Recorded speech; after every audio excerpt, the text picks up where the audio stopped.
안녕하세요, 김호준입니다. 그제 열린 안정범 수석 공판에 출석한 조영석 CJ 부사장은 미르와 K스포츠 재단의 설립 과정에 대해 이렇게 증언을 했습니다.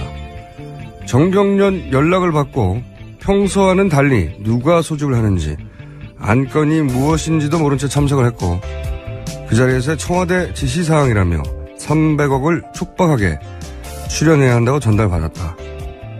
그러나 재단 설립의 목적과 어떻게 구성이 되는지 향후 사업계획과 아무런 설명이 없었고 돈을 낸 이후에도 진행 상황을 공유하거나 의견을 구하는 것이 전혀 없었다. 한마디로 기업들은 억지로 돈만 냈다는 겁니다. 박근혜 대통령은 이와 관련해 미르와 K스포츠 재단은 기업들이 자발적으로 한 것이라고 했고 지금도 그 입장을 고수하고 있습니다. 처음부터 그 해명은 거짓말이었던 게 다시 한번 재확인된 겁니다. 미국의 닉슨 대통령은 상대방의 사무실을 도청한 사실을 자신은 몰랐다고 했던 전 국민을 상대로 한 거짓말 때문에 탄핵이 됐습니다. 국민 앞에 공개적으로 하는 대통령의 거짓말은 그 하나로 탄핵이 될 사안인 겁니다. 하지만 박 대통령은 거짓말을 했을 뿐만 아니라 그 거짓말에 대해 아직도 아무런 부끄러움이 없는 것 같습니다. 이런 대통령을 두고 보수 정치권 일각에서는 탄핵 심판 결과와 무관하게 정치적 사면을 하자는 이야기를 하고 있습니다. 그러나 그런 논의는 최소한 부끄러워는 할 줄 아는 사람을 대상으로 하는 거죠. 부끄럽지도 않은 일에 대해서 사면을 왜 받나요? 턱도 없는 이야기입니다. 김어준 생각이었습니다. 네, 브리핑 시작 전에 남산 3호 터널 교통사고로 시내 방향 일부 통제되고 출근길 혼잡이 심하다고 하는 긴급 교통정보 소식에서 먼저 전해드립니다. 네. 어제 눈비 때문에 도로가 많이 미끄러워서 사고가 있는 것 같습니다. 운전 조심하시고요. 시사인의 김은지입니다. 안녕하세요. 네, 안녕하세요. 네, 오늘 휴가 가장 많이 꼬인 날입니다. 목요일이죠. 네. 혀가 가장 많이 꼬인 날 아침.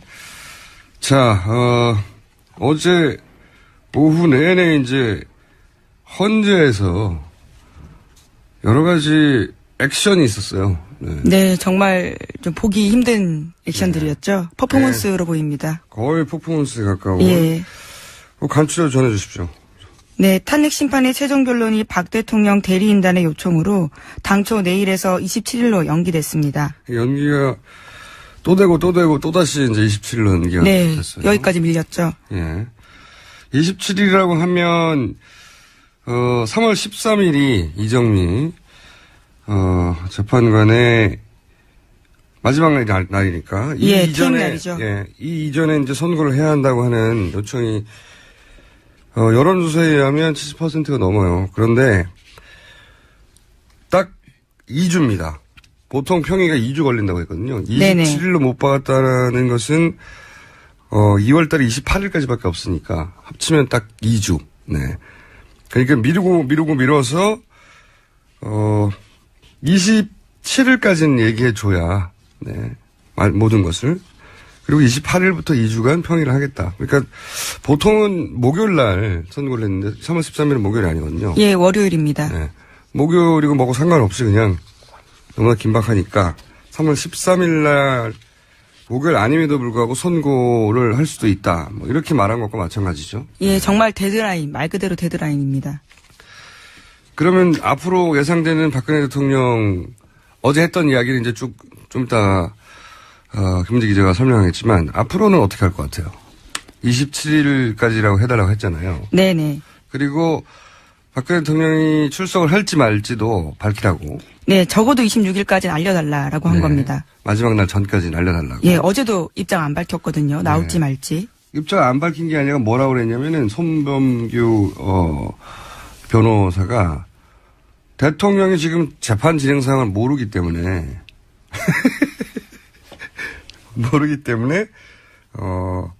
본인들도 의논을 해봐야 한다. 이게 지금 며칠째 진행된 전 국민이 다 아는데 당사자인 대통령을 모른다는 이유로 저는 또 26일 혹은 27일에 와서 27일까지 모든 걸 끝내자고 했는데 26일이나 27일 날 대통령이 나온다. 나오긴 나오는데 3월 2일이나 3일쯤이나 나올 수 있을 것 같아요. 예, 계속 그 주장하고 있습니다. 네. 2일, 3일. 예. 그래서 3월 3일 날 나오겠다. 이런 식으로 또 한번 연기해달라고 요청할 것이고, 안 된다고 하면, 아니, 이 탄핵 심판의 당사자가 나온다는데 왜 안 된다고 하느냐. 그 얘기를 하면서 또다시 밀어달라고 할 거예요. 또다시. 90% 이상의 확률로 그럴 거라고 저는 전망합니다. 그러나 실제는 안 나올 거예요. 네, 나와달라는 이야기 정말 재판 시작 때부터 했거든요. 근데 아직까지도 입장을 못 정했다고 하는 게. 말이 안 되죠. 예. 이게 어쨌든 지연시키려고, 어떻게든 지연시키려고 저희가 어제 봤던 액션들이 마지막이 아니다. 더 심한 액션이 또 있을 것이다라고 생각이 되는데 어제 있었던 일들을 간략하게 정리해 주세요. 네, 어제 갑자기 탄핵 심판 사건의 주심인 강일원 재판관에 대해서 박 대통령 쪽에서 기피 신청을 냈습니다. 강 재판관이 편파적이고 독선적이고 고압적으로 증인신문한다라는 건데요. 하지만 이런 시도는 15분 만에 각하됐습니다. 네, 이건 뭐 뻔한 거니까요. 지연시키려고 하는 것은 이것은 뭐 한두 번 등장하는 게 아니니까 이런 여러 가지 전술들이. 예. 근데 어제는 이제 기피 신청이라는 전술까지 등장을 했다가 각하됐고. 네, 심지어 이정미 소장 대행이요 직접 그런 말을 했습니다. 오직 심판 지연의 목적으로 보인다라는 거죠. 너무 당연하니까. 예. 너무 바보라도 알 정도로 너무 당연하니까 이런 얘기가 있었고. 그리고 이제 대통령 변호인 측에서 이런 막말을 해도 되나 싶은 막말을 많이 했어요. 네, 강일원 재판관에 대해서요, 이렇게까지 말했습니다. 당뇨 변호사로 이름을 알린 김평우 변호사가요, 강일원 재판관은 법관이 아니라 국회 측 수석 대변인이다. 이렇게까지 말했습니다. 그러자 언행 조심하라고 이정미 대행이 말을 끊었거든요. 그러니까 김 변호사가 이것 좀 죄송하게 됐네. 라면서 비꼬듯이 대답했습니다. 네.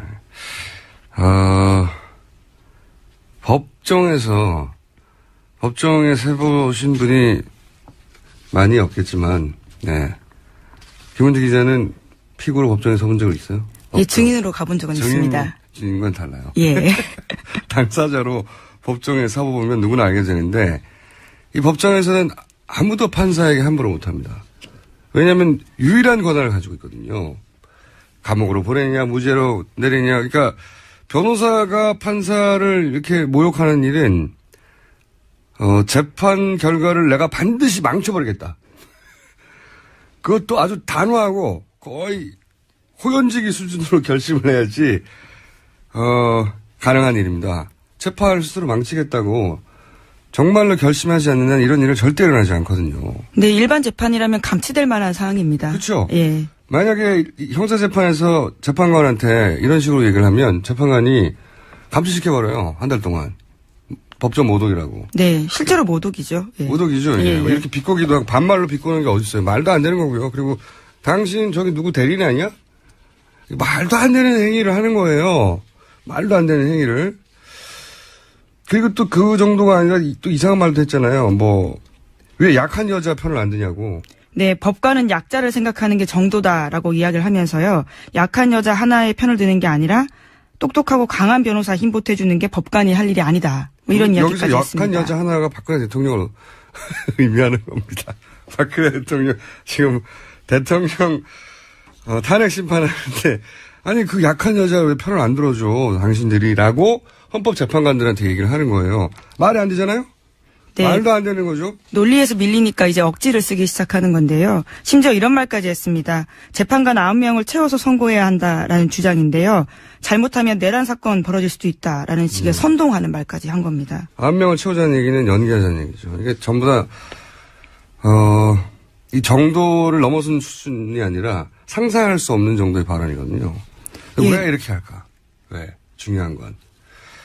이제 여기 대한변협 회장 출신도 있고요.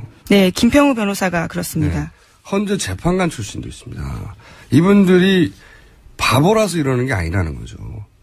이걸 너무 황당하다라고만 감상을 이야기할 게 아니라 왜 그러느냐 따져보자 이거죠. 왜? 이분들이 공부할 만큼 공부하고 어떤 조직의 장도하고 헌법재판관 정도로 올라갈 정도로 바보가 아니에요. 왜 그럴까? 둘 중에 하나겠죠. 어차피 탄핵된다. 2판 4판이다. 더 이상 조심할 게 없다. 이렇게 해석하는 분들이 꽤 있더라고요. 네. 어차피 2판 4판이라서 막 나가는 거 아니냐. 이렇게 생각하시는 분들이 꽤 있던데 그렇게 보이니까요.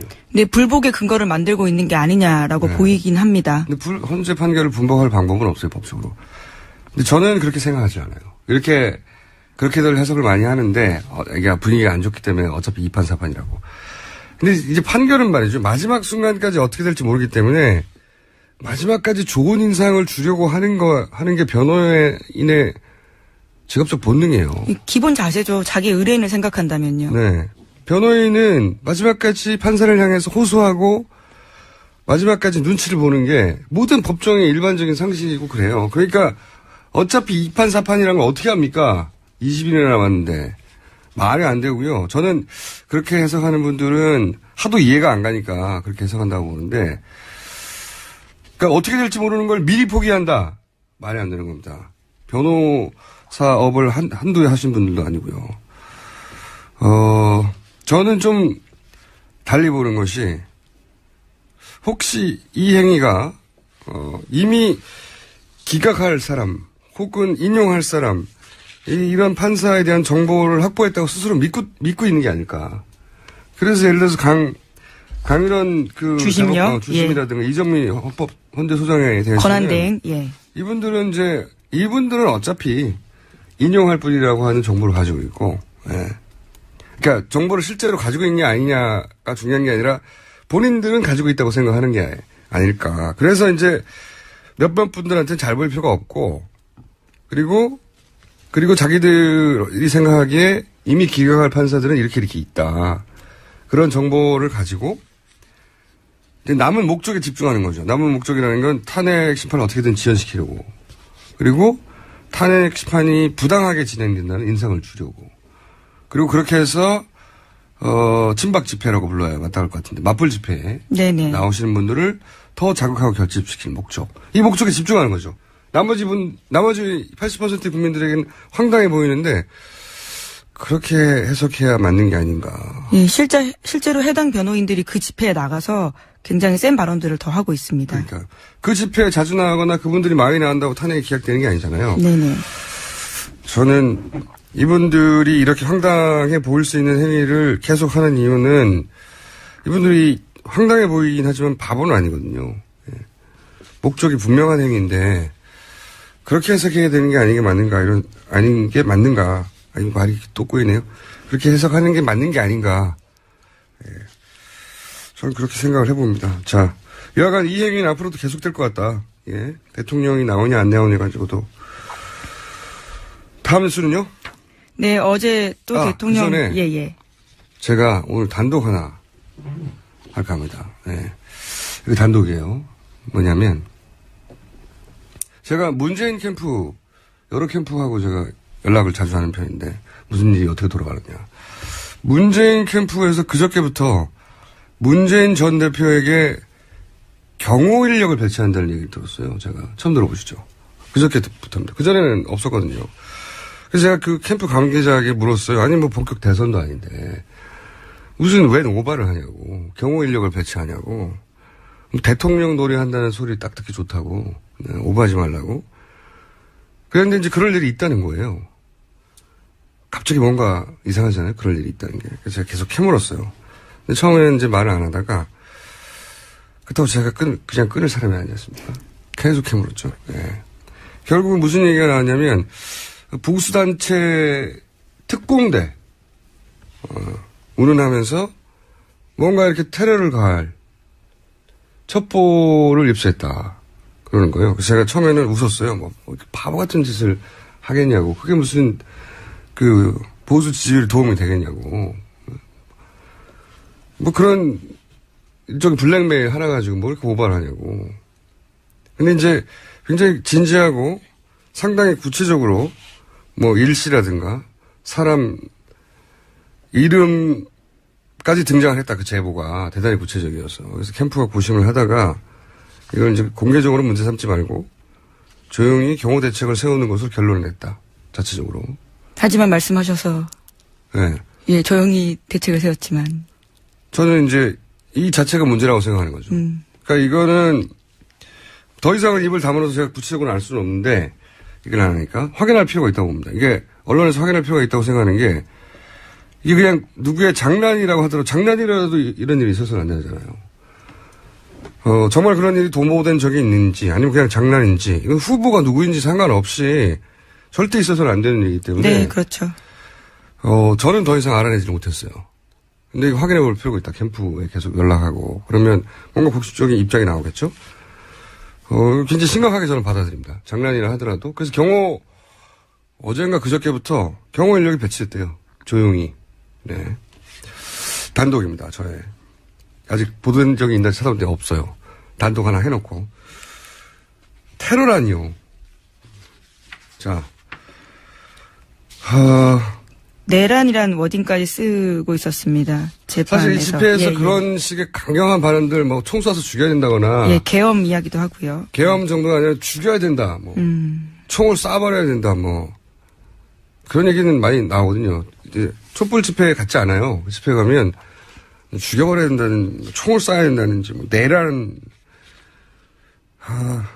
그런 얘기가 많이 나오긴 하는데, 특정 후보를 상대로 특공대를 조직해서 테러할 거라는 제보를 입수해서, 그걸 근데 너무 구체적이어서 장난이 아니라, 경호 대책을 실제로 세웠다는 건 이건 중요한 뉴스입니다.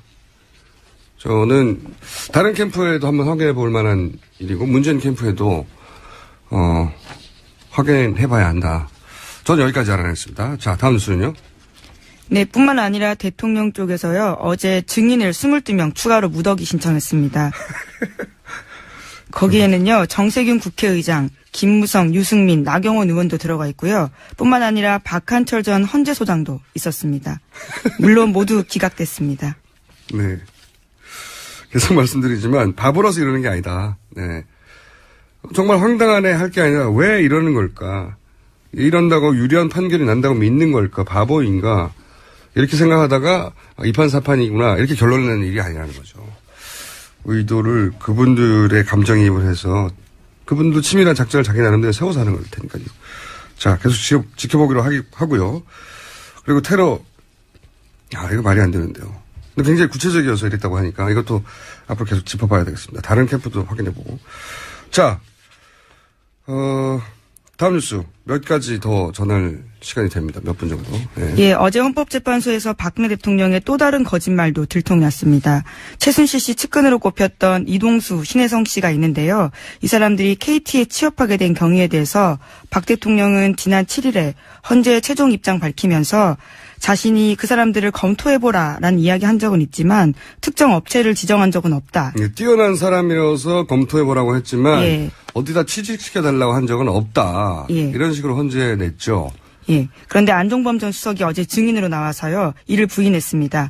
박 대통령 말 반박한 건데요. 박 대통령이 두 사람이 입사할 회사로 KT를 콕 찍어서 지목했고 그리고 두 사람은 제대로 된 검증도 없이 들어갔다라는 겁니다.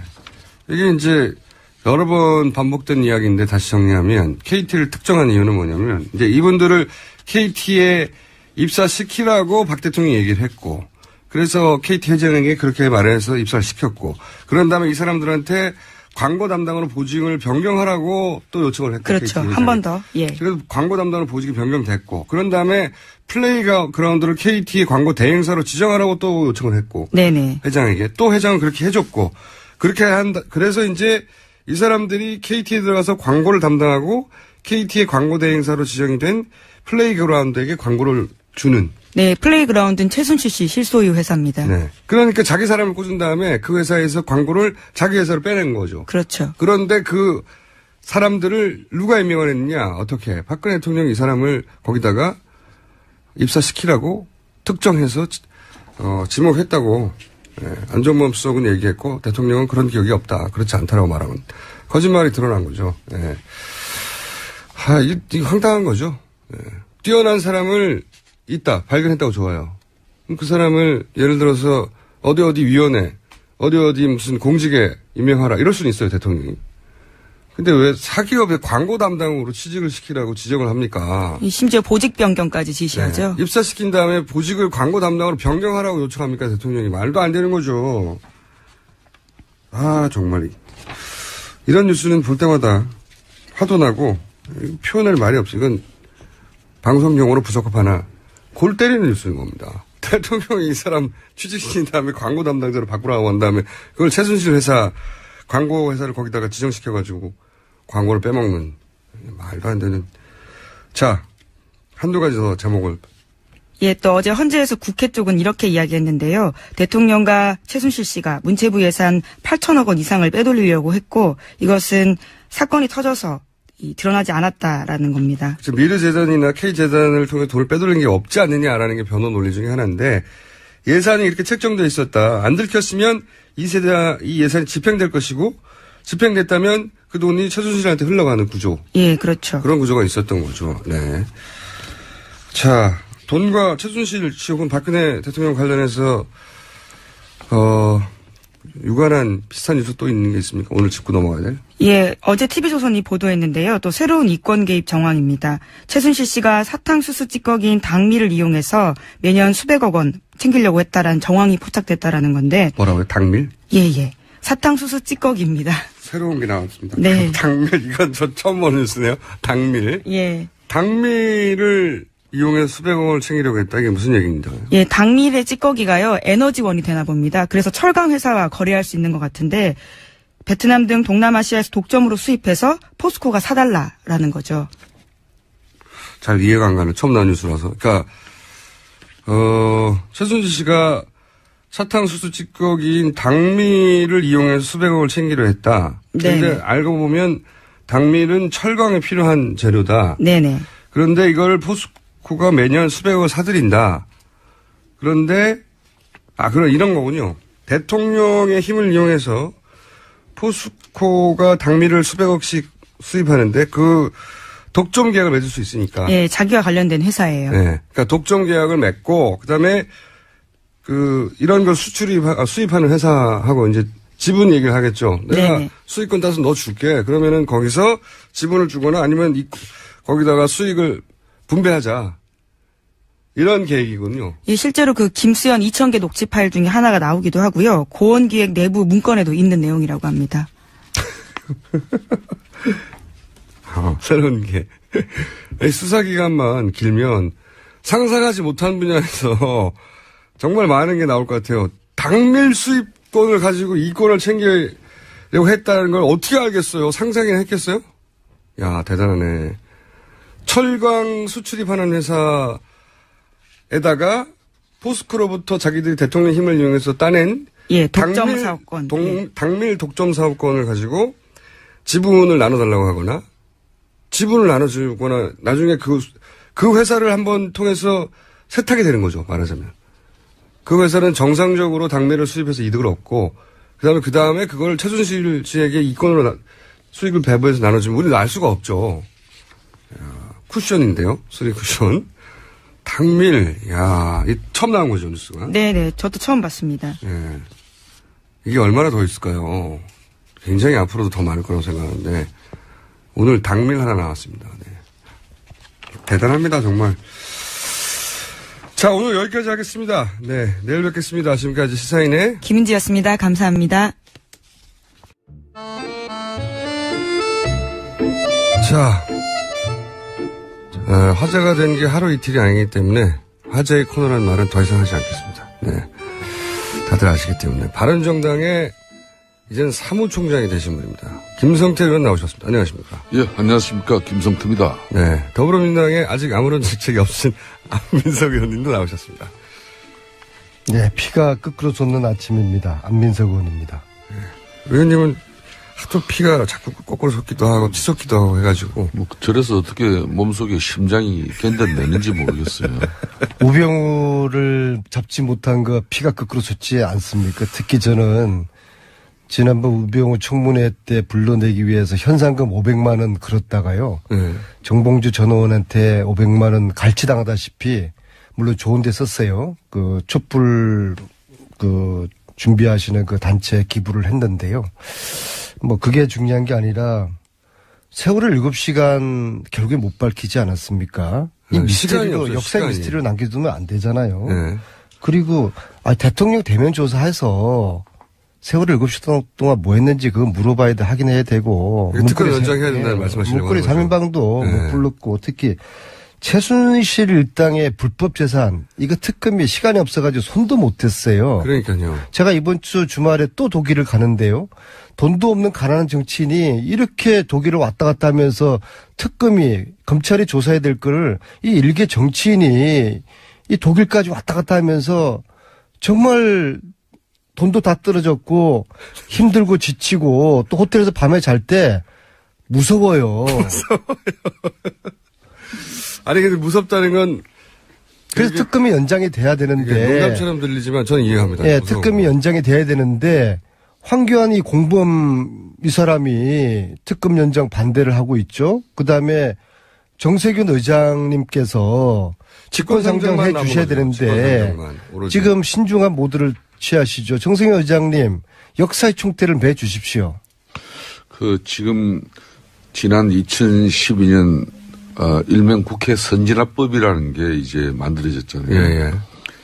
그런 선진화법 미명하에 이제 여야가 국회법 개정하면서 사실상 국회의장의 직권상정 요건을 아주 제한해 버렸어요. 그건 사실 그 이전에 하도 그런 일이 많아서 제한하긴 한 건데. 그러니까 지금 상황은 국회가 만들어놓은 족쇄에 국회 스스로 갇힌 그런 꼴이 되어버렸죠. 그러니까 그럼에도 불구하고 국회의장이 직권상정할 수 있는 딱 요건이 세 가지인데 천재지변의 경우하고 전시사변 또 이에 준하는 그런 국가 비상사태.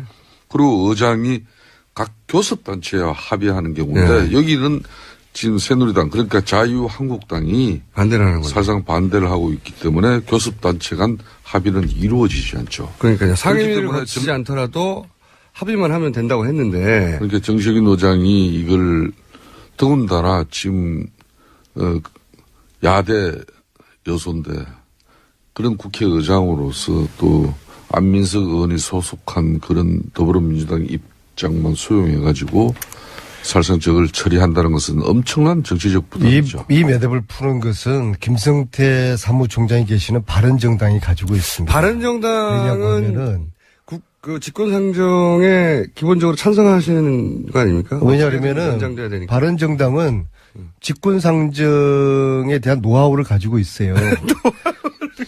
정의화 의장 시절에 테러 방지법을 직권상정하지 않았습니까? 그래서 지금 오늘이라도 바른정당이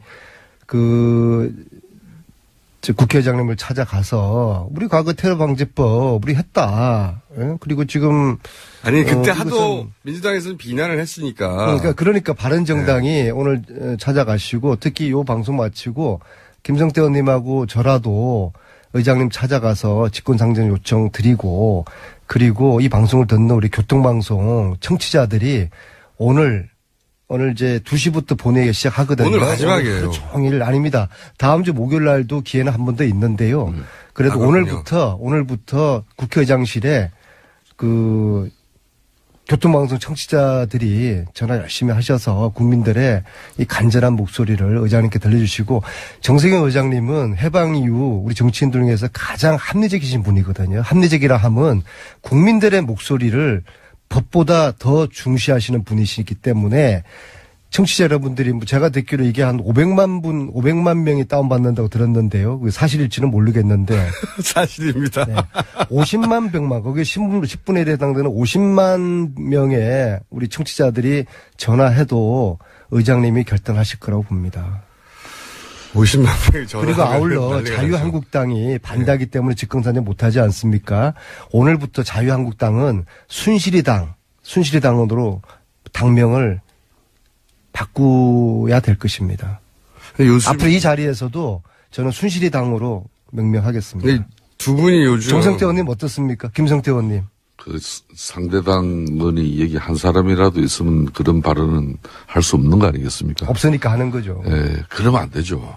그러니까 저는 순실이당으로 하겠습니다. 자유한국당이 지금 특검 기간 발음도 자유한국당보다 자유한국당 외우기도 힘들어요. 순실이당 얼마나 매끄럽게 발음이 나옵니까? 순실이당. 특검 이제 기간 연장에 사실상 자유한국당이 협조가 되지 않고 있죠. 그렇죠. 절대 안 했죠. 사실상 한교안 총리는 박영수 특검법에 의해서 30일 연장 이것만 본인이 승인을 해 주셔도 되는데 충분하게 지금 특검이 수사를 잘 할 수 있는데 제대로 마무리라도 할 수 있는데 그렇습니다. 그럼에도 불구하고 이걸 승인하지 않는다는 것은 사실상 저분들은 자유한국당은 하루라도 빨리 이 특검이 끝을 냈으면 바른정당 당원이 아니라 이제 그 바른정당 국회의원 전체가 그 정세균 국회의원장 찾아가가지고 우리 바른정당은 직권상정을 지지합니다. 이렇게 표명하는 건 어떻습니까? 정치 지도자라면은 이제 국가의 미래를 위해서 때로는 강단 있는 그런 결정을 낼 수 있어야죠. 가장 최근에 이제 직권상정이 아까 안민석 의원께서 말씀하신 작년 2월 달에 테러 방지법. 이때 정의아 전 의장 같은 경우는 이제 북한의 핵과 미사일 이런 실험을 국가 비상사태로 규정해서 직권상정을 했죠. 그렇지만 지금은 김정남 피살 사태 그리고 뭐 좀 대내적인 이 안보 불안은 과거 때 어느 때보다 크죠. 뭐 이걸 그런 판단을 정세균 의장이 하셔가지고 아니 대통령 탄핵 사태가 비상국면이기도 하죠. 국민의 미래를 위해서 어떤 결정을 내려야 할지 뭐 깊이 헤아려 주시고 이걸 사당 교섭단체 대표들을 설득해 나가는 노력도 좀 상당히 필요하다고 봅니다. 사무총장님. 뭐 그런 과정에 굳이 뭐 전시사변 이에 준하는 국가 비상사태가 아니더라도 원내 교섭단체들이 또 극적인 합의를 이끌 수도 있으니까. 아무튼 사무총장님께서도 직권상정을 지금 요구를 하시는 것이죠. 저는 그러니까 이건 합의가 돼야 하니까 직권상정은. 남탓하지 마시고요. 이게 명분보다도요. 물론 명분도 필요하겠지. 자유한국당이 끝까지 합의 안 해줘도 그러면 안 되는 겁니다. 이거는. 그러니까 정세균 국회의장을 탓할 수도 없어요. 아니 근데 사무총장님 의해서 남탓할 게 아니라 보세요. 이게 기본적으로 박근혜, 황교안, 순실이당 이런 또 최순실 부역자 이런 세력들이 이거는 근본적으로 국민을 우습게 알고 국민을 가지고 노는 거 아닙니까? 이런 대통령과 부역자들에게 본때를 보여야죠. 그 본때를 어떻게 보이겠습니까? 때릴 수도 없죠. 뭐 총칼로 어떻게 할 수도 없는 거 아닙니까? 국민들이 요구하는 것은 직권상정이거든요. 직권상정으로 국회의장께서 이 부역자들 국정농단 세력들에게 본때를 보여주셔야 되는 거죠. 안민석 의원님의 그런 애타는 마음은 100번 이해합니다마는 또 국회의장은 헌법하고 법률에 따라서 이렇게 맡은 바 직분을 수행해야 될 가장 중요한 위치에 있는. 테러 방지법에 비하면은 이것은 충분하게 직권상정의 사유가 차고도 넘치죠. 개인적으로 어떻게 생각하세요, 의원님? 개인적으로는 직권상정 해야 된다고 개인 의견을 가지고 계십니까? 저 개인적으로는 정세균 의장이 상당한 노력을 기울이시면은 불가능한 일은 결코 아니다. 이제. 직권상정도 가능한 그런데 문제는 저희 쉽지는 않겠죠. 더불어민주당 내에서도 이 문제에 대한 온건파와 강경파가 있어요. 온건파는 무리하지 말자. 어차피 탄핵은 될 테고 조기 대선 되고 정권 교체가 될 텐데 무리하다가는 대치기 당할 수 있다. 아마 우상호 원내대표가 좀 이런 생각에 가까운 것 같아요. 직권상정까지는 무리하지 말자 이런 얘기인 거고. 반면에 또 이제 강경파가 있어요. 강경파는 지금 전에 안민석 의원께서 법 앞에 만인의 평등하고 대통령이 대면 조사 안 나오고 이런 것들을 도저히 이건 용납할 수가 없는 것이다. 그래서 특검 연장 안 되면은 특검법 직권상정 요구하자. 추미애 대표, 안민석 의원 이런 사람들이 이제 강경파인데요. 오늘 1시 반에 의총을 해서 이 강온 사이에 이견을 조절해서 어느 정도 이 가닥이 당내에서 잡히게 될 것 같습니다. 당론이 직권상정이 아니냐. 본인 뜻대로 의총에서 내용이 잘 잡히지 않는다고 하더라도 안민석 의원께서는 사선 의원으로서 또 진중하게 이렇게 처신을 잘 해주시기 바랍니다. 법 앞에 만인은 평등하지 않습니까? 근데 이것을 무시하는 국정농단 세력을 단절을 해야죠. 국민들이 본때를 보여줘야 되죠. 직권상정. 그러니까 지금 안민석 의원께 한번 물어봅시다. 본인이 그동안 최순실 일가들이 독일을 비롯한 유럽 전역에 재산을 이렇게 은폐한 그런 부분에 대한 의혹을 가지고 그동안 많은 준비와 또 활동을 하셨지 않습니까? 그걸 찾아내기 위해서 그런 내용들을 박영수 특검팀에게 자료와 또 내용을 좀 전달했습니까? 지금은 밝힐 수 없고요. 지금 밝힐 수 없고요. 왜냐하면은 제가 밝히는 순간 또 박근혜 측 변호인단에서 별별 또 빌미를 잡고 꼬투리를 잡고 또 역공을 취할 거기 때문에 단지 제가 이 문제를 그 3년 거의 3년 가까이 되는데요. 추적을 해오면서 제 특검이 수사하는 거를 제가 예의주시를 하면서 제가 느끼는 거는 전체 진실에 비하면은 많이 쳐봤자 절반 정도 지금 캐냈어요. 아니 근데 최동 반의 반 정도밖에 안 될 수도 있고요. 그럼 나머지 이 진실을 그냥 묻히고 갈 것입니까?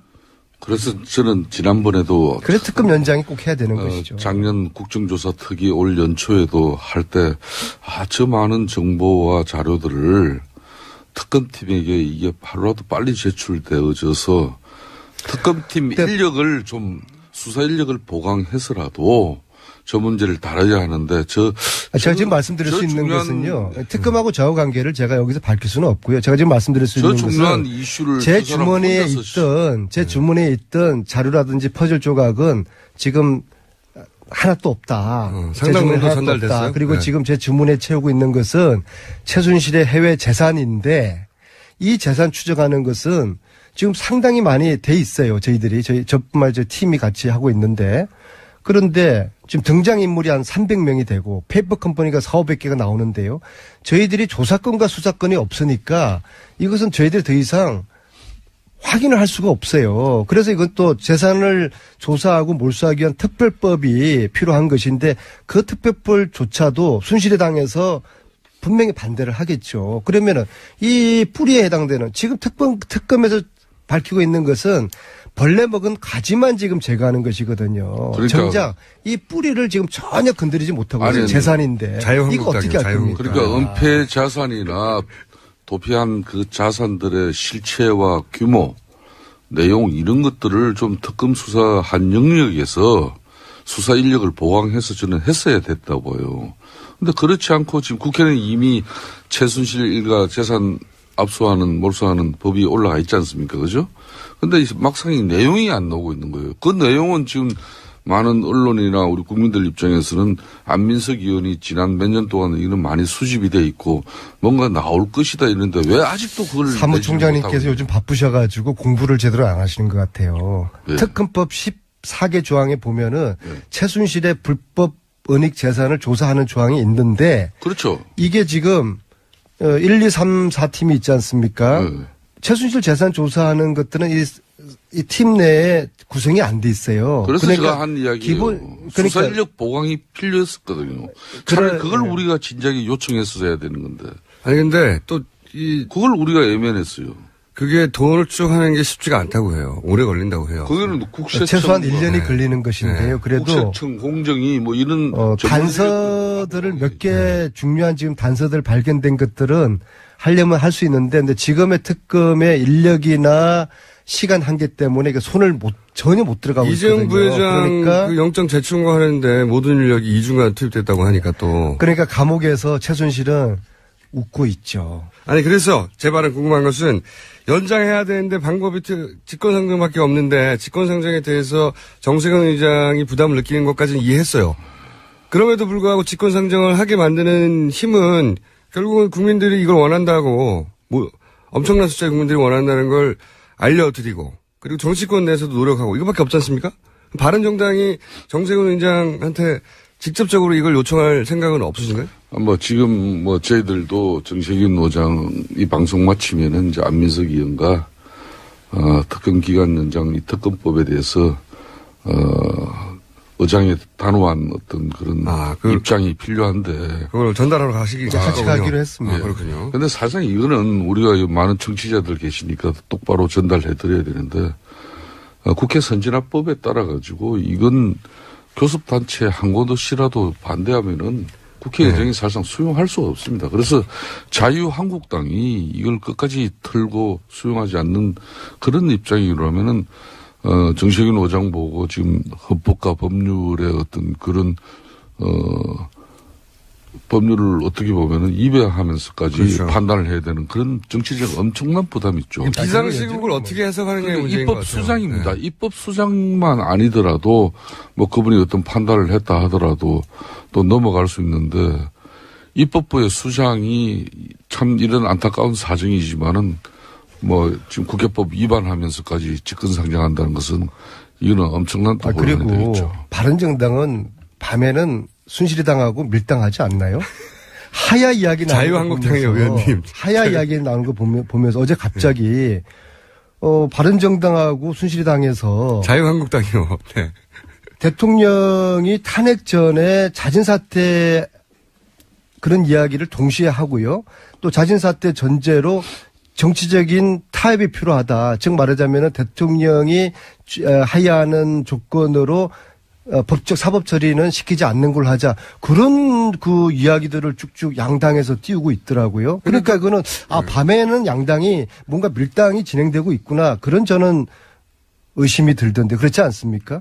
그거는 저희 바른정당의 공식적인 입장도 아니고 원내대표 개인의 의견이었다고. 그거는 하던데. 분명하게 어제도 조호영 원내대표의 개인적인 입장이었다고 분명히 정리가 된 사항인데 우리 안민석 의원은 꼭 한 부분만 이렇게 딱 기억하고 나머지는 그냥 전부 왜 그래요? 자꾸 의심이 가요. 이 방송을 들으시다가 벌써 전화해 보신 분들이 있어요. 문자를 보내는데 아직 출근 전이라고. 그리고 전화번호 국회의장 정세균 국회의장실에 이미 전화한 분들이 있는 거죠. 네, 출근 전이라고. 지금 민주당의 주특기가 국회의장을 비롯한 국회의원들 300명 안민석 의원의 주장과 뜻에 동조하지 않으면은 금방 그냥 근데 몇천 개의 전화가 날라. 의장님은 8시 반에 나오시는데요. 지금 7시 50분이면은 우윤건 사무총장이 나와 계시거든요. 네. 사무총장한테 지금은 하시고요. 8시 반부터는 의장님한테 하세요. 아니 의장님한테 직접 전달할 필요가 있기도 있죠. 왜냐하면은 제가 이제 항상 느끼는 거지만 여의도에 계신 분들은 오래 계시면 오래 계실수록 바닥 민심하고 떨어지더라고요. 하도 여의도에 계신 분들하고만 어울리다 보니까. 근데 사실은 이 특검에 대해서 사람들이 굉장히 기립박수할 정도로 잘했다고 생각하는데 마무리가 안 됐다는 것도 다 알아요. 연장됐으면 좋겠는데 방법을 모르는 거죠, 일반인들은. 모르니까 그럼 직권상정하면 돼? 그러면 정세균 의장한테 그걸 원하는 사람들 이렇게 많다는 거 알려줘야 되겠네? 이런 생각을 하는 거예요, 자동으로. 의장님, 지난번 우리가 국정조사 특위 기간도 얼마나 아쉬워했지 않습니까? 네.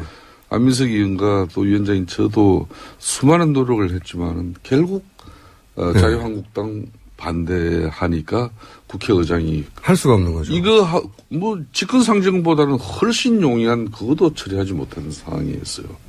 그렇기 때문에 국민들의 안타까운 마음을 안민석 의원께서 적극적으로 대변하는 그 심정은 의장님께서 역사의 총태를 메시면 정세균 의장님은 대한민국의 영웅이 되시고 구국의 영웅이 되시는 것입니다. 너무 또 두려워하지 마십시오.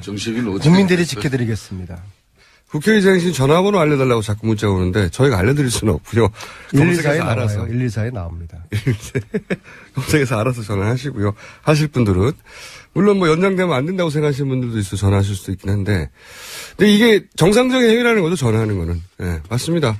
직접 다급한데 방법이 없으니까 나는 이런 뜻이 있다고 많은 사람들이 알리는 게 의사결정에 영향을 주거나 판단에 어떤 영향을 주겠죠. 특히 어제 저녁에 문재인 대표가 제 지역구 오산에 오셔서 특강을 하셨어요. 네. 이분이 이야기를 여러 가지 이야기를 나눴는데 문재인 대표님 역시도 정세균 의장님의 직권상정에 대해서 좀 적극적인 고민을 하셔야 된다는 그런 입장 가지고 계시고요. 오늘 시간이 모자랄까 욕은 좀 하고 싶은데 문재인 대표가 이제 이런 말씀하시더라고요. 자기 왼쪽에 이재명이가 있고 자기 오른쪽에 안희정이가 있어서 지금은 민주당 후보들이 어떤 대선판을 좌우하는 이런 모양새가 되었다는 그런 말씀을 하시는 걸 듣고서요. 아, 지금은 대선판이 민주당 후보, 예비 후보들이 주연이고 나머지 후보들이 이제 조연의 역할을 지금 하는 이것이 촛불 국민들이 만들어준 대선판이 바람직하고 역사의 흐름이 올바르게 가고 있구나. 저는 그렇게 예상을 했습니다. 자당 입장에서 그렇죠. 자당 입장에서. 안민석 의원이 참 얼굴에 미소를 지으면서 이제 요 근래 이렇게 여의도 정가에서는 문재인 전 대표가 가장 지금 관심을 많이 가지고 또 애정행위가 많이 일어나는 의원이 안민석 의원이래요. 아, 그래요? 그렇죠. 처음 듣는 얘기인데요. 안민석 가만히 따지고 보면은 사실상 이 최순실 게이트를 갖다 시작한 사람이 저분이니까. 그건 맞죠. 예. 그걸 아는 거예요. 그러니까 뭐 문재인 대표가 지금 얼마나 미싱투어에 달것이 많은데 오산까지 가셔가지고 탄핵 인용되기 전에는 특정 후보에 대한 지지 표명을 하지 않을 것입니다. 왜냐하면은 대선보다는 탄핵이 우선이기 때문입니다. 이미 앞으로 무줄도사라는 이야기는 하지 마세요. 이미 문재인 줄의 가장 핵심적인 김무성 전 대표 나옵니까 안 나옵니까? 안 나옵니다. 아, 확정됐어요? 제가 볼 때는 안 나옵니다. 가장 가까운 분이 하신 얘기니까. 국민들이 첫째 나올라 그러면은 김무성 전 대표가 보수의 새로운 대안이 될 수 있다. 대안으로서 재정판이 필요하다면은 국민들이 크게 관심을 기울여줘야죠. 그렇습니다. 그게 뭐 계량 수치로 이렇게 나와줘야 되는 것이죠. 홍준표 지사께서 좀 기웃거리고 있지 않습니까? 바른정당에. 홍준표 지사는 일로 바른당으로 옵니까? 홍준표 지사는 지금 사실상 자유한국당과 바른정당 뭐 이런 고민보다는 말 그대로 여론의 추이를 보고 있는 것 같아요. 네. 만약에 한다면 어느 당으로 나올까요? 지금 현재 자기가 소속되고 있는 정당은 새누리당, 지금 자유한국당이죠. 그런데 기소 중일 때는 당권 권리가 제한됩니다. 그걸 이제 자유한국당이 그걸 풀어줘야만이 바른정당 지사는 이제 자유한국당 공장장님, 여론의 추이를 본다는 것을 전문 용어로 뭐라 그러는지 압니까? 뭐라고 합니까? 박쥐 정치, 양다리 정치라고 합니다.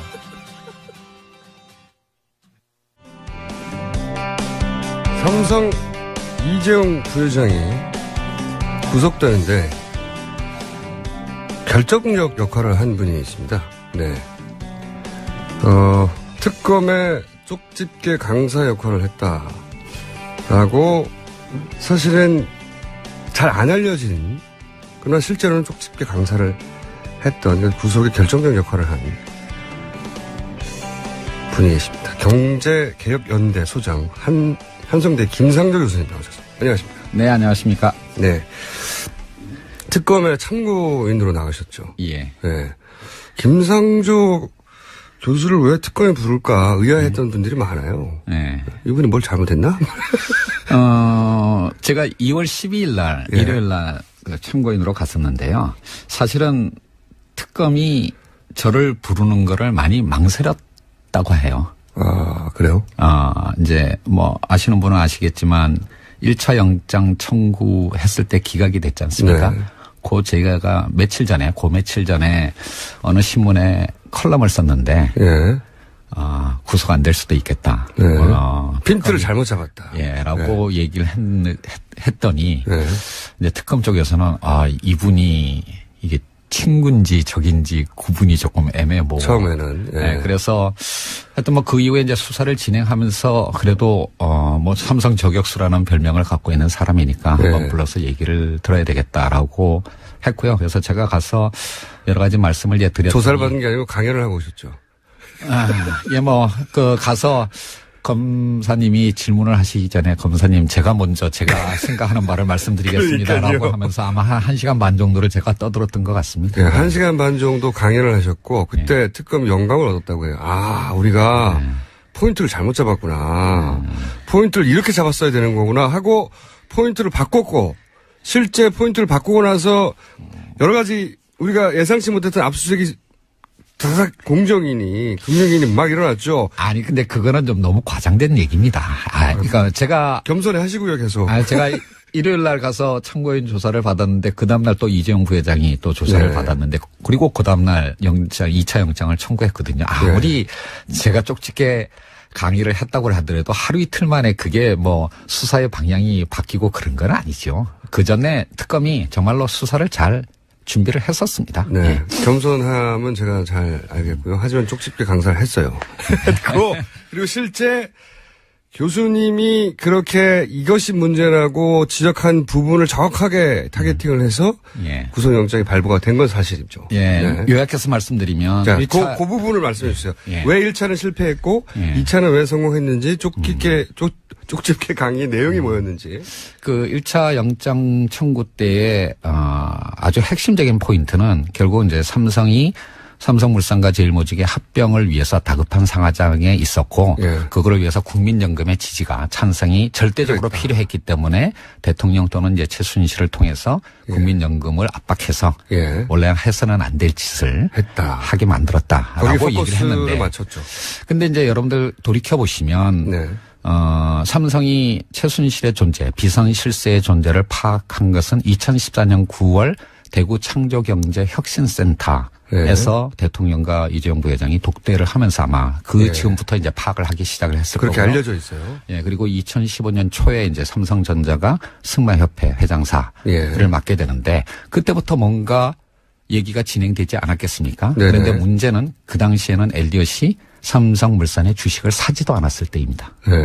세상 어느 누구도 엘리엇이 등장해서 합병에 반대를 하고 그리고 국민연금이 억지로라도 찬성을 하지 않으면 이 주총이 무산될 거라는 거를 2014년 9월부터 2015년 초까지는 누구도 알 수가 없었어요. 그러니까 전후 관계가 뒤집히는 거죠. 이렇게 되면. 그렇게 되면 이제 국민연금을 찬성으로 이끌기 위해서 등장하기 전부터 엘리엇이 등장하기 전부터 로비를 했다라는 스토리가 돼버리는데 아무래도 이상한 거죠. 그렇죠. 로비를 한 건 사실이지만 스토리를 그렇게 갖고 와버리면 이제 그렇게 되면 인과관계가 거꾸로 되는 측면이 있고 제가 뭐 구속 여부를 떠나서 이렇게 가게 되면 형사재판은 합리적 의심을 넘어서는 확실한 증거가 있을 때만 유죄 판결이 나오는 재판입니다. 입증이 쉽지 않을 수 있겠다. 이렇게 가면 또 무죄가 나올 수도 있겠다라고 전문가의 예리한 눈으로 볼 때 사실은 제가 이런 우려를 하게 된 거는 제가 트라우마가 있기 때문입니다. 2008년 기억하시겠지만 2008년 김영철 변호사 기자금 터졌을 때 드디어 누구나 다 이건희 회장에게 유죄가 떨어질 거라고 특히 삼성 에버랜드 전환 사채건에 대해서 유죄가 나올 거라고 예상을 했는데 1, 2, 3심 모두 무죄였습니다. 네, 그런 어떤 트라우마가 있기 때문에 이번에는 특검이 실수를 하지를 않기를 바랄 거예요. 뭐 그런 차원에서 수사의 초점을 그 물산 합병, 국민연금 동원에만 맞추면 아마 대치기를 당할 수도 있다라는 우려를 표명을 했던 거고요. 그래서 이재용 부회장의 승계 과정 전체를 위한 포괄적인 로비와 그것에 대한 어떤 대가 지급 이렇게 수사 방향을 잡는 게 좋겠다라고 제가 생각을 했었습니다. 그래서 이제 쪽집기 강의를 했고 실제로 그렇게 방향을 잡았고 실제 성공을 했습니다. 1차 영장이 기각이 됐으니까 특검으로서는 좀 더 이제 포괄적으로 접근할 수밖에 없습니다. 자, 그러면 것이죠. 왜 그렇게 그게 포커스를 맞추면 안 된다는 건지 알았습니다. 근데 이제 포괄적으로 맞추면 이것이 드러날 수밖에 없다. 요걸 좀 설명해 주세요. 사실은 특검이 영장 발부한 구체적 내용을 잘 모르거든요, 우리가. 아마 청취자들께서는 삼성물산의 합병으로서 이재용 부회장의 승계는 이제 다 끝났다. 그렇게 생각했죠. 라고 생각하실지 모르지만 천만의 말씀입니다. 제가 어느 방송에서도 표현을 했는데 기승전결 중에서 승 정도에 불과하고 2단계밖에 안 됐다. 그리고 사실은 삼성물산 합병보다도 더 어려운 따라서 정권 또는 그 비선 실세의 지원이 필요한 더 어려운 작업이 남았거든요. 기승 전이 아직도 남아있는 상태였다. 그게 바로 이제 이른바 지주회사 전환인데요. 지주회사 전환은 삼성물산 합병만큼 어려운 분할이나 합병의 과정을 수없이 거쳐가야 하는 어려운 과정입니다. 그거를 지금 이건희 회장이 언제 돌아가실지도 모르는 상황, 굉장히 다급한 상황에서 그래도 삼성의 우호적인 정권이라고 할 수 있는 박근혜 정권 하에서 그 어려운 작업을 빨리 끝내기 위해서 박정희 정권도 우호적이었어요. 실수는 아니십니다. 그러니까 삼성이 서두르고 있다라고 하는 걸 저는 알고 있었거든요. 왜냐하면 제가 미래전략실 고위 임원들하고도 가끔 대화를 했었습니다. 제가 기업을 감시하는 시민단체 활동을 하다 보니까 문제 제기하면 또 설명도 들어야 되니까요. 이제 만나면서 이 사람들이 굉장히 다급하고 조급하다라는 걸 알고 있었기 때문에 이게 물산 합병으로 끝나는 일이 아니고 더 어려운 작업을 위해서 이 사람들이 끊임없이 로비를 하고 있다는 건 알고 있었고요. 물론 당연히 저도 최순실을 통해서 로비를 했을 거라는 걸 짐작을 못했지만 그 이후 밝혀진 사실이 있으니까 결국 이제 삼성은 이 모든 거를 위해서 로비를 했고 대가를 지급했을 거다. 자, 그러면 그 부분 그 전에 해당 기승은 저희가 이해했어요. 예. 전에 해당되는 지주회사 관련되는 걸 어떻게 하려고 했던 겁니까? 먼저, 알아두셔야 될 거는 그러니까 현재, 그룹의 구조. 예. 즉, 삼성물산을 정점으로 하는 이 구조는 지속 불가능합니다. 그래요? 삼성물산이 삼성그룹에서는 가장 중요한 회사인 삼성전자의 지분을 4.5%밖에 안 갖고 있습니다. 삼성물산이. 예, 그래서 삼성물산만으로는 안 되는 거고요. 보다 중요한 것은 삼성물산이 삼성생명을 통해서 삼성전자를 지배하는 이 우회로가 사실은 더 지분이 많습니다. 그게 7.5% 정도 됩니다. 예. 그러니까 근데 이제 문제는 뭐냐면 삼성생명이 삼성전자의 최대 주주가 되는 이 구조는 이른바 금산분리 규제 때문에 너무나 많은 법적인 불확실성 또는 규제 차원의 어떤 불확실성을 안고 있는 거고요. 금산분리 얘기는 여러 번 했습니다. 그러니까 그 산업계가 은행을 소유하면 안 된다. 이렇게 분리해야 된다는 거죠. 삼성생명의 자산이 200조입니다.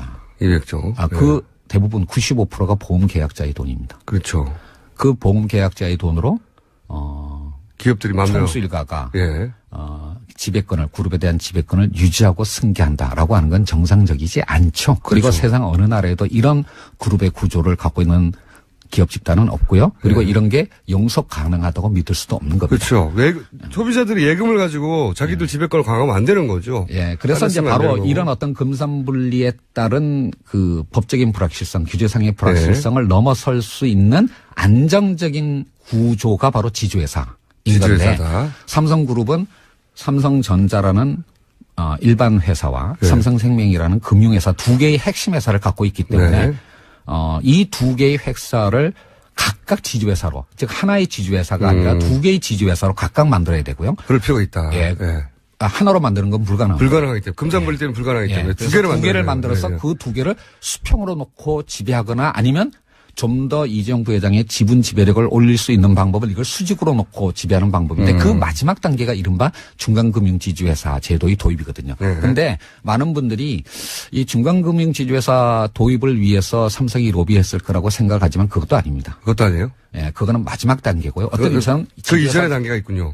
그 지주회사 전환 과정에서 그게 오히려 제일 쉬운 겁니다. 마지막 단계는. 그 앞에 삼성생명을 중심으로 하는 금융지주회사를 만드는 작업을 먼저 해야 되는데요. 이 금융지주회사는 감독당국의 인허가가 필요한 겁니다. 그리고 그 과정에 공무원들의 광범위한 재량권이 부여가 되어 있습니다. 예를 들면 그 이제 전환하는 과정에 유예기간이라는 게 있지 않겠습니까? 조건을 맞춰야 되는데 그 유예기간이 공무원의 재량권에 따라서 2년에서 무려 7년까지 왔다 갔다 할 수 있습니다. 그 유예기간을 몇 년으로 해주느냐에 따라서 1년마다 뭐 조 단위의 돈이 왔다 갔다 할 수 있는 엄청난 겁니다. 그래서 바로 이 가장 첫 번째 단계인 이 삼성생명을 금융지주회사로 전환한 과정에 저는 로비가 집중되었을 거라고 예상을 했고요. 전문가가 딱 보면 이거는 공무원이 해결해 줘야 되는데 공정이나 금융위가 이거를 해결해 줘야 되니까 여기에 대한 로비가 있었을 수밖에 없다. 라고 해가지고 여기를 털어라. 근데 이제 실제로는 이제 특검이 이 금융지주회사 전환 문제와 관련해서 이미 금융위를 압수수색을 했습니다. 그러니까 그게 문제가 있다는 걸 알긴 알았군요. 근데 이제 그 과정에서 금융위 공무원들이 정말 일을 잘했어요. 잘했다는 건 어떤 의미입니까? 접촉을 시도를 했는데 거부를 했습니다. 잘했다는 거는. 근데 그게 작년 초였어요. 2016년. 처음에는 삼성이 접촉을 시도했는데 거부를 했다는 거죠, 처음에는. 이렇게는 못 해주겠다. 너무 말이 안 되지 않냐. 이렇게 인가를 내줄 수는 없다. 그런데 그 이유가 바로 그 직전에 서별관 회의 문건이 터지고 총선이 있고 그다음에 대우조선의 문제가 불거질 그 타이밍이었습니다. 그래서 금융위에서 긴장했고 이런 상황에서 삼성에게 금융지주회사 전환을 인가해주는 터키를 줬다간 금융위 공무원들은 우리 모두 죽는다라고 생각을 했을 겁니다. 그분들은 뻔히 아니까. 그렇습니다. 그래서 죽는다. 1차 시도에서는 금융위 공무원들이 거부를 했는데 아마 지금 지금 이런 일들이 없었으면 네. 이 박근혜 정부 하에서 끊임없이 로비가 있었을 거라고 저는 혹은 성공했었거나. 예. 네. 그런데 1차는 거절했어요. 예. 거절하니까 당연히 또 실세한테 달려가거나 예. 쿠션을 줘서 박근혜 대통령한테 로비를 하지 않았을까라고 생각할 수밖에 없는데 그 정황이 드러난 겁니까? 말하자면? 그 부분은 아직까지 명확하지는 않습니다. 명확하진 않아요? 예. 아, 여기를 파고 있었군요. 그러니까. 예. 특검이. 아마 제 생각에는 일단 그 이후에 워낙 금융위로서는 대하의 조선 문제나 한진해운 등등의 구조조정에 워낙 다급했기 때문에요. 네. 이런 큰 사건을 별도로 다루기는 아마 여유가 없었을 거고 그리고 바로 직후부터 이 최순실 사태가 터졌기 때문에 그 이후로는 아마 여유를 가지기 어려웠을 겁니다. 초반에 금융위에 삼성이 그런 로비를 했는데 금융위는 처음에는 거절했다. 그 이후 어떻게 됐는지 명확하게 밝혀지지는 않았지만 예. 로비를 했을 것이다. 왜냐면 필요하니까. 예. 당연히. 실제로 삼성이 금융위에 접촉을 했고요. 그거에 대해서는 그 특검이 이미 다 수사를 했습니다. 그렇군요. 그러면은 삼성 이재용 부회장을 결국 구속으로 이끌게 된 가장 중요한 단서들은 어디서 나온 겁니까?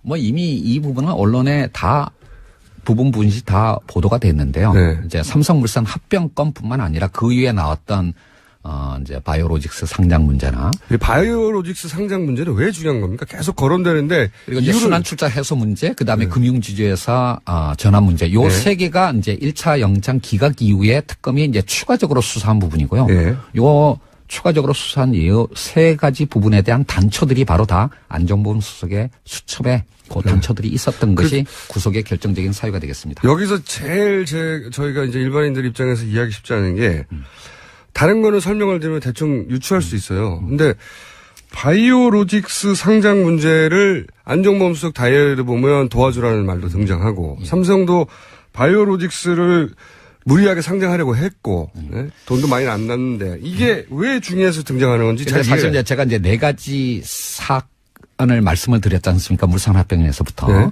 근데 그 중에서 이재용 부회장의 승계를 위해서 진짜 중요한 거는 삼성물산 합병과 금융지주회사 전환 두 가지고요. 두 가지고요. 상대적으로 순환 출자 해소 문제와 바이오로직스 상장은 그렇게 중요한 건 아닙니다. 네. 그런데 왜 여기가 그 영장 발부에 내용으로 들어가느냐. 그러니까 이제 그게 얼마만큼 이재용 부회장의 승계를 위해서 중요한 것인가는 별개로 네. 그 부분에 관해서 삼성이 부정청탁, 로비를 했고 네. 그다음에 그거에 대해서 청와대나 대통령 측에서 부당한 지시가 있었고 그거를 위해서 대가가 지불되었다면 이 모든 게 뇌물죄의 구성 요소가 되는 겁니다. 한꺼번에 다 합쳐서. 예. 그래서 그러니까 삼성은 로비가 일상화된 조직입니다.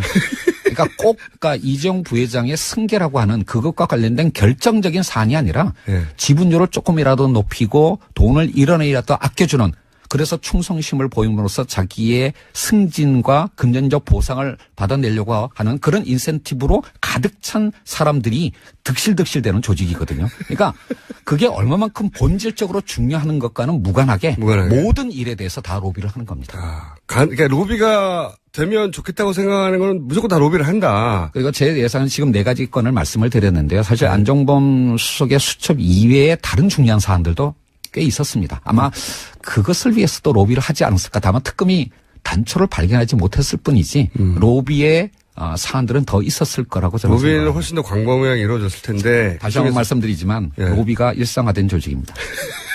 로비가 업무에 중요한 영역이군요. 예, 그렇습니다. 그냥 사소한 규정 하나도 모두 다 로비를 하는 조직입니다. 다른 그룹하고도 다릅니다. 그렇군요. 그중에서 제가 근데 대부분을 이해했어요. 순환 출제 얘기는 오랫동안 있어왔던 얘기고 그다음에 지주회사로 전환해야 한다. 그런데 이제 두 개가 필요하다. 삼성전자를 축으로 하는 지주와 삼성생명을 축으로 하는 지주가 필요하다. 그런 걸 위해서 그런 걸 해결해 줘야 되는 공정이나 금융위에 로비를 했고 그런 정황의 일부가 잡혀서 지금 영장이 발부됐다. 다 알겠는데 이해를 못하는 게 하나가 바이오예요. 왜 바이오로직스가. 그러니까 바이오로직스는 사실은 그 자체로는 그렇게 이재용 부회장의 승계를 위해서 중요한 사안이 아닌데 다만 삼성물산 합병과 관련한 논란이 워낙 컸기 때문에 이게 합병 비율이 불공정하고 결국 경영적 차원이 아니라 승계를 위한 거게 이제 이런 논란이 있으니까 그 삼성물산 합병의 사후적 정당성을 확보하기 위해서는 바이오로직스의 상장이 조속히 필요했던 겁니다. 우리가 이런 이유로 그렇죠. 그러니까 이렇게 이런 이유로 사실은 합병을 한 거고 합병을 해보니까 상장을 해보니까 바이오로직스의 가치가 이렇게 크지 않았냐.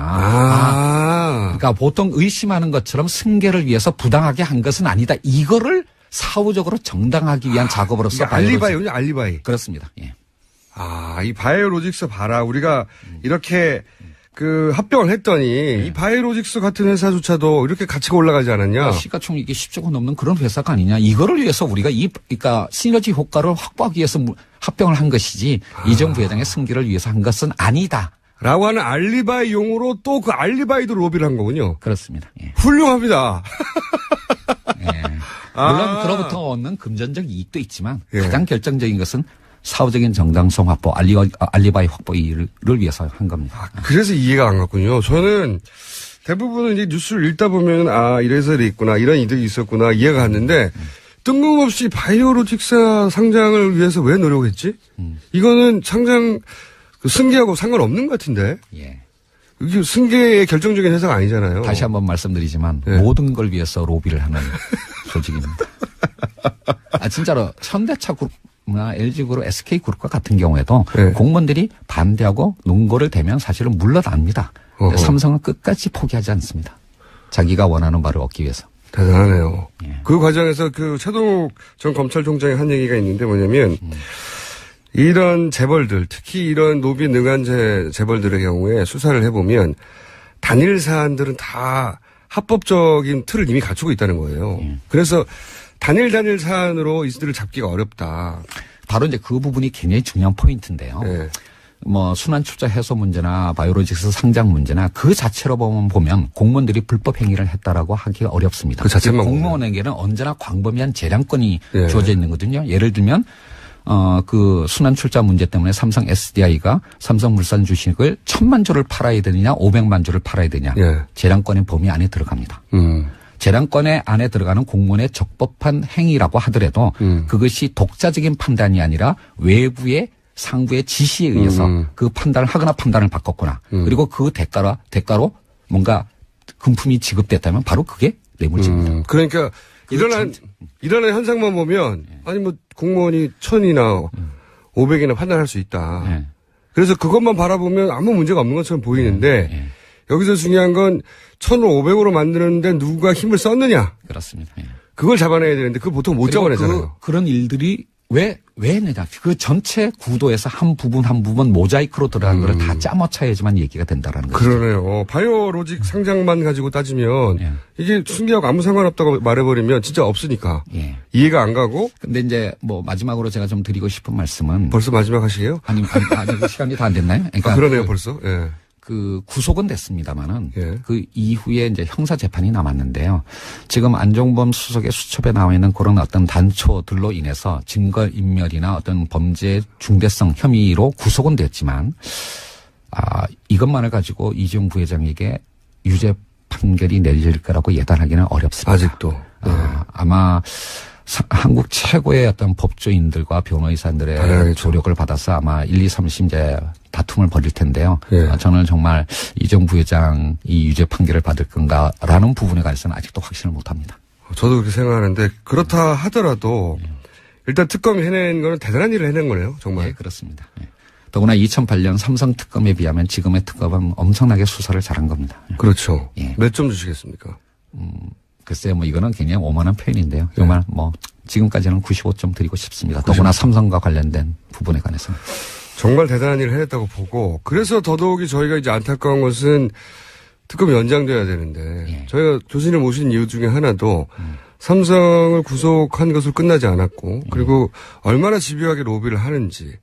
아까도 말씀드렸지만 삼성이 로비했을 거라고 짐작되는 제 개인적으로 짐작하는 사안들 중에서 아직 특검이 수사 안 한 부분들 많습니다. 단초가 발견이 안 됐기 때문에. 그리고 더 나아가서 2개의 공익재단에 출연할 나머지 그룹들에 대해서는 아직 수사도 못했습니다. 착수도 못했습니다. 손도 못했죠. 네, 이런 부분 즉 한국의 어떤 기업 지배 구조를 개선하고 더 나아가서 정경유착을 근절하기 위해서는 특검 수사가 여기서 멈춰서는 안 된다고 생각을 합니다. 최동욱 전 검찰총장은 1년을 해야 될 거라고 하던데. 맞습니다. 이처럼 복잡한 사안이라면 일반 검찰이 했다면 1년 이상 했을 겁니다. 그리고 훨씬 더 많은 인력으로. 그렇죠. 그러니까 굉장히 어려운 일인데요. 적어도 30일을 연장하는 것은 필수라고 저는 생각합니다. 당연히 해야 되는 거죠. 네. 오늘은 저희가 쪽집게 강사 특검 뒤에서 여기를 해! 라고 쪽집게 강사를 해주신 김상조 교수님과 이 시간이 이렇게 빨리 지나갔네요. 25분을 이렇게 후두둑 얘기를 나눴고 네. 이게 끝이 아니죠. 교수님이 하면 이제 여기 엮이신 겁니다. 저희 방송에. 제가 김어준 총수라는 분을 모르지 않습니다. 하지만 가능한 한 버텨보려고 하고 있습니다. 오늘은 1차 만남이었고요. 앞으로 교수님을 저희가 좀 더 조사를 하고 압박을 해가지고. 예. 아마 올해 내내 1, 2, 3심 재판이 진행될 거기 때문에 그때마다 아마 제가 또 드리고 싶은 말씀이 있을 거라고 생각을 합니다. 그뿐만 아니라 교수님이 꼭 할 말이 있을 때뿐만 아니라 저희가 묻고 싶은 게 있을 때 강제로 소환되실 수 있다. 자, 전문가시거든요. 그리고 사실 삼성 관련해서 20년 넘게 예. 삼성이 어떻게 이겨왔는가, 대한민국의 사법 시스템을 이겨왔어요, 사실은. 근데 사실은 많은 분들이 저를 삼성 저격수, 삼성만을 파는 사람이라고 생각하지만 사실 저나 경제개혁연대는 우리나라의 주요 그룹들 전부 그리고 상장 기업들 대부분을 사실은 데일리 모니터링을 하고 있습니다. 네. 그중에서 다른 그룹들하고는 이미 오래전부터 대화의 채널이 확보됐기 때문에 법률적 수단을 동원하는 마지막까지 갖지 않는 경우들이 많았는데요. 네, 삼성만 그거를 거부를 했기 때문에 삼성에 대해서는 모두가 법률적 고발, 소송 등의 법률적 수단을 꺼낼 수밖에 없기 때문에 삼성 저격수라는 별명이 붙었는데요. 삼성은 대화를 할 필요가 없죠. 왜? 로비로 다 해결하면 되니까. 그렇죠. 그렇지만 그 방식으로 가면 이재용 부회장과 삼성의 미래가 없다라고 하는 것을 이번 사건을 통해서 깨닫기를 진심으로 바랍니다. 오늘 여기까지 하겠습니다. 감사합니다. 네. 지금까지 한성대 김상조 교수님이었습니다. 자, 불친절한 에이스 시간. 요즘 버스 기사님들, 화물차 기사님들, 택시 기사님들 많이 듣고 있다는 문자 받고 있는데요. 굉장히 재미있는 문자가 하나 왔습니다. 차 오디오가 고장이 나가지고 채널이 안 돌아가서 교통방송만 나온다고. 그래서 할 수 없이 뉴스공장을 듣게 됐다. 할 수 없이. 그런데 듣다 보니까 이제 중독이 돼버렸다. 제가 이제 방송 초반에 말씀드렸어요. 제가 발음도 안 좋고 성격도 안 좋고 그러나 듣다 보면 중독이 된다. 중독이 될 것이다. GS25 사장님 서산 성현읍에 있는 또 항상 GS25에 들어온 손님 모두를 들으라고 뉴스공장을 듣고 있다고 합니다. 네. 당연합니다. 앞으로도 널리 퍼뜨려 주시고 네. 답답합니다. 모릅니다. 한번 틀어주세요. 어제 저희가 한번 틀어드린 트로트. 네. 우병우 민정수석의 영장 기각에 대한 울분과 분노를 음악적으로 승화한 트로트. 모릅니다가 아니고요. 모르쇠입니다. 네. 자, 인터넷에 검색하시면 모르쇠 나오고 저희도 앞으로 다른 버전도 틀어드릴 것이고 이 모르쇠는 아마 후속이 엮였다가 나올 예정으로 알고 있습니다. 네. 곡이 완성되면 저희한테 가장 먼저 소개하기로 했으니까 기다려 주십시오. 여기까지 하겠습니다. 자, 도시건축가 김진애 전 의원 나오셨습니다. 안녕하십니까? 네, 안녕하세요. 네. 사실 안녕치 못합니다. 아유, 하루하루가 매일. 스트레스 받아요. 정말 스트레스. 이게 정말 일이 안 잡혀서 네. 미치겠어요. 그리고 우리가 헌재에 몇 명이 필요하고 몇 명이 이상이면 안 되고 이거 어떻게 알았겠어요. 그런 거 정말 공부를 해도 이렇게 공부를 하는 방식이 좀 포지티브하게 공부를 해야 되는데 어저께는 정말 우울했습니다. 그러니까 좀 7명이면 네. 안 되고 8명이면 어쩌고 이거는 사실 평생 알 일이 없는 사안이었는데 네. 너무 많은 국민들이 알아요 이제. 네. 그리고 거기 헌재 재판 정이 이제 인터넷으로 생중계가 되거든요. 그럼요. 그러다 보니까 그걸 보는 사람들은 많아요. 네. 멍하니 보고 있는 겁니다, 그냥. 그걸 한번 보기 시작하면 저게 무슨 막장인가 싶으면서도 혹시 무슨 일이 벌어지지 않을까 싶어가지고 내가 보고 있으면 그래도 뭐가 어떻게 달라지겠지.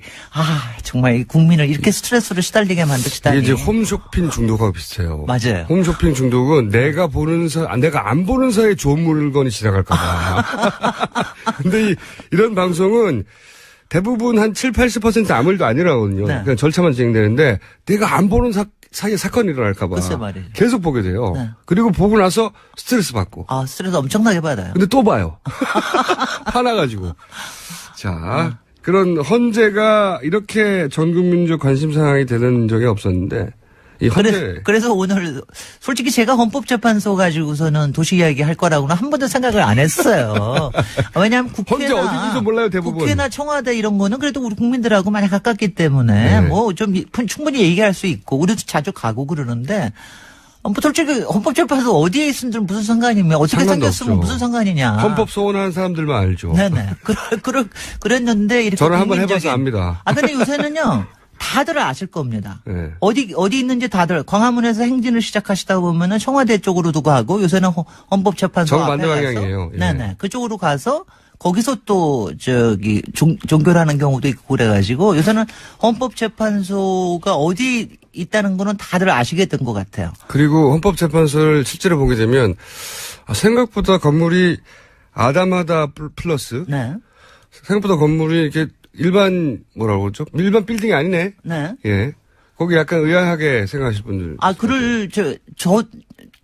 저는 사실은 헌법재판소가 여기 위치가 어디냐면 북촌의 초입부에 있어요. 맞아요. 그러니까 예. 안국동역이 있는데 안국동역에서 한 5분 정도만 들어가면 저는 되는데. 제 집에 가는 길목 중에 하나가 항상 그래요? 지나가는데. 네. 예. 네.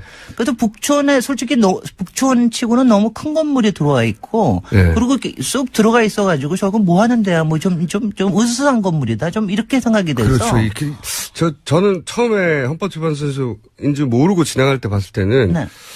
저거는 일제강점기 때, 그렇죠. 일제강점기 시대에 지은 것 같다 이런 그렇죠. 생각하셨죠? 맞습니다. 저도 그랬어요. 일제시대 지은 관공서 건물이 아직도 남은 건가? 이렇게 네네. 생각했어요.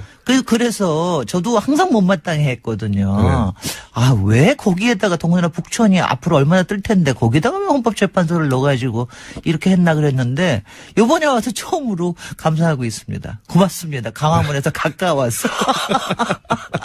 우리가 걸어갈 수 있는 거기 가서 충분히 국민의 의사를 표시할 수 있는 데 있어서 요새 처음으로 감사하다는 생각은 좀 하고 있어요. 이게 언제 지어진 건가요? 그런데 역시 생각은 좀 해봐야 됩니다. 이게 1993년에 지어졌는데. 얼마 안 됐네요? 얼마 안 됐어요. 근데 이게 일제시대 건물처럼. 이게 왜 그러냐면 이게 참 이상한, 저도 그때 이상하게 생각한 게 지금 왜 법원들이 모여있는 데가 서초동 아닙니까? 네. 서초 법원단지도 그 즈음에 다 만들어졌습니다. 1990년대 초반부터 중반. 그러니까 그 법원단지로 안 가고 요 헌법재판소는 여기에 있었던 거예요. 근데 그때, 그러니까 저도 정확하게 왜 북촌에 여기가 됐는지 모르겠는데, 그러니까 북촌이 가지고 있는 상징성이 있습니다. 이 북쪽에 아무래도 국가기관, 청와대 또 감사원, 정보청사, 그러니까 헌법재판소는 다른 재판소, 있죠. 네. 그럼요. 다른 재판소들하고는 조금 다른 격이 높은 데다라고 해서 이쪽에다 놨을 가능성이 가장 있습니다. 그러네요. 네네. 감사원도 있고 총리 공간도 있고 그렇습니다. 청와대도 있고 네. 상징적인 가장 그 상위 기관들이 있잖아요. 그럼요. 그러니까 좀 차원이 다른 기관들이 있을 수 있는 데다 해서 아마 이쪽에 놓은 게 아닌가 싶고 마침 또 그때 그 서울에 있는 고등학교들을 다 또 강남으로 이전하고 그랬을 때였어요. 이게 학교터였어요, 원래? 학교터였습니다. 창동여고가 있던 터가 또 마침 나왔어요. 학교터라고 하니까 이해가 갑니다. 네네. 담장이라든가 이런 게. 그러니까 고전에는 창동여고 전에 이게 사실은 굉장히 역사적으로 중요한 곳인 게 그 광해원이라고 아시죠? 우리나라 예, 예. 최초의 병원, 종합병원입니다. 나중엔 제중원이라고 했는데 그게 있던 자리예요. 그리고 그전에는 또 세도가들이 살던 양반 주택이었는데 이게 이제 이렇게 여기까지 헌법재판소가 이렇게 된 겁니다. 터로만 따지면 헌법재판소가 있을 법한 터네요. 있을 법한 터인데 참 어색해요. 건물은 왜 이렇게 지었답니까, 근데? 근데 제가 좀 쪽이하는 게 건물이 이거 건축문화 대상도 받고 그랬어요. 아, 그래요? 건축학회에서 주는 건축문화 대상도 받고 그랬는데 제가 보기에는 1993년에 지었는데 근데 이게요. 예. 그러니까 자기네들은 얘기가 특징이 이게 수평선을 강조했다고 얘기를 해요. 그러니까 아까도 이게 좀 높지 않고 네. 그 수평선이 있습니다. 그다음에 또 하나가 도움이 있다고 그러는데 그러니까요. 그거 보면서 도움 안 보여요. 돔은 안에 있습니다. 돔은 안 보입니다. 돔은 아니 멀리서 보면 보여. 멀리서 보면 대머리처럼 약간 살짝 보여. 그리고 그게 굉장히 어색한 게 네. 여기에 이렇게 수평선이 있는데 여기에는 또 옥상 조경을 해놔가지고 머리가 네. 쭈뼛쭈뼛 나와 있어요. 네. 그 나무들이 거기에 그래서 꼭 쭈뼛하게 대머리 나와 있어요. 같다니까요. 그래서 저 탈모 일어났는데 살짝 그 정수리가 보이는 건가 이런 느낌이에요. 네. 그래도 건물로서는 솔직히 전 상도 받고 그랬지만 이게 당시에 원래 대법원이 있던 자리가 어디 있는지 아시죠? 지금은 서울시립미술관으로 돼 있는 예. 그 왜 정동 안에 있는 거. 예. 서울미술관으로 지금은 이제 개조해서 쓰고 있는 게 원래 대법원 건물이 있는데 사실은 그 대법원 건물하고 굉장히 유사한 스타일입니다. 그러니까 당시에 사람들이 가지고 있던 90년대 감성인가요 이게? 그런 것 같아요. 그러니까 이게 뭐냐면 서초동의 법조단지에 가면 법조단지만 하더라도 그러니까 솔직히는 막 법조단지라는 게 오피스하고 막 그 정말 뭐 정의와 뭐가 살아있는 데가 아니라 주상복합이에요. 완전히 그냥. 주상복합이고 예. 세속적이고 이 세상에 나쁜 것들은 거기 다 모여 있는 거 아닙니까? 법 팔아 장사하는 사람들 그거 먹고 사는 사람들 뭐 해가지고 그래서 굉장히 정말 그 시장 같은 그런 분위기인데 네. 이게 헌법재판소만큼은 조금 좀 품위를 갖추자. 좀 이렇게 권위를 있게 만들자라고 얘기했는데 권위 있어 보이지는 결과적으로 않아요. 봐서는 꼭 그런데요. 여기서 이제 다시 외국 거하고 좀 비교를 해보면 헌법재판소라고 그래서 꼭 그렇게 권위가 있어야 되느냐?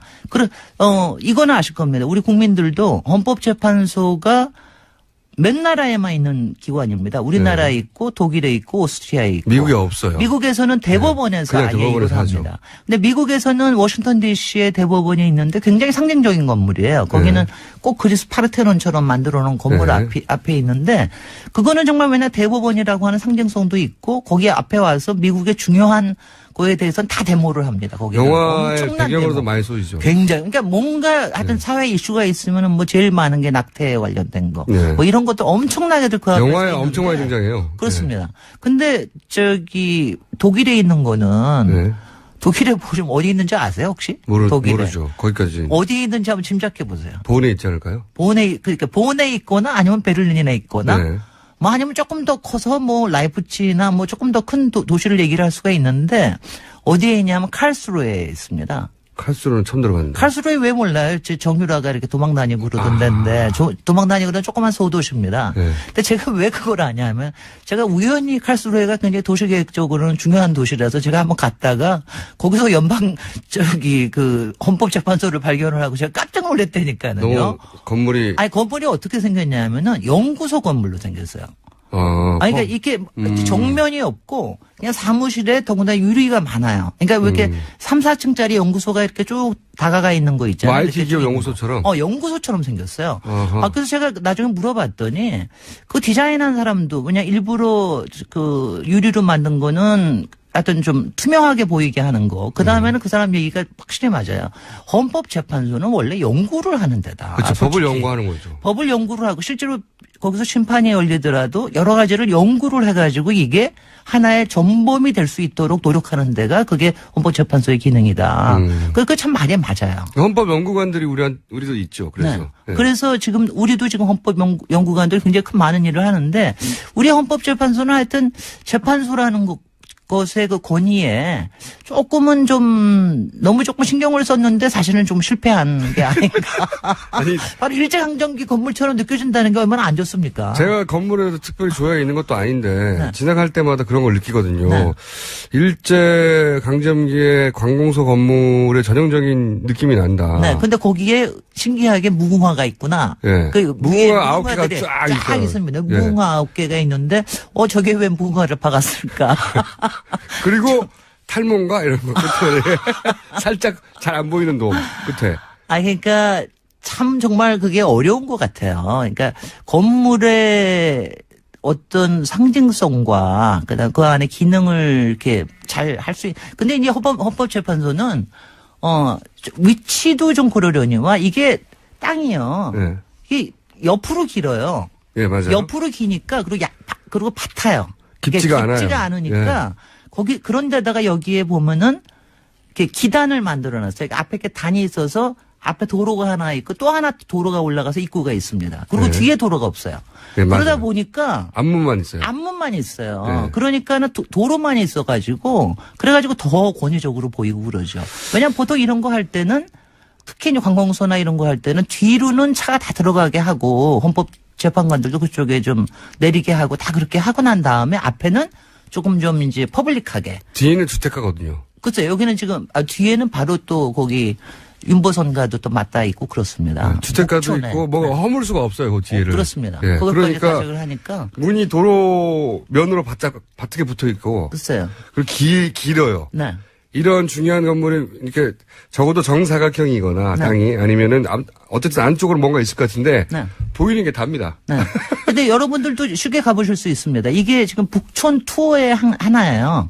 그러니까 저는 충분히 가보시라고 그러고 싶은 게, 제가 지난번에 얘기했던 운영궁 양관이 있는 거기서 별로 얼마 안 멀습니다. 한 3, 4분만 한 5분 정도만 걸어가면 되고, 그래서 여기서 북촌을 쭉 가시면, 북촌에 그 뭐 카페나 그런 데만 가보지 마시고, 여기 안에 들어가면은, 건물 안은 별로인데, 이 바깥이 참 좋아요. 그 옛날에 그래요? 창동여고에 있던, 여기에 이제 그 정원들이, 여기에 몇백 년 된 백송도 있습니다. 제가 우리나라에. 보기에는 말이죠. 네.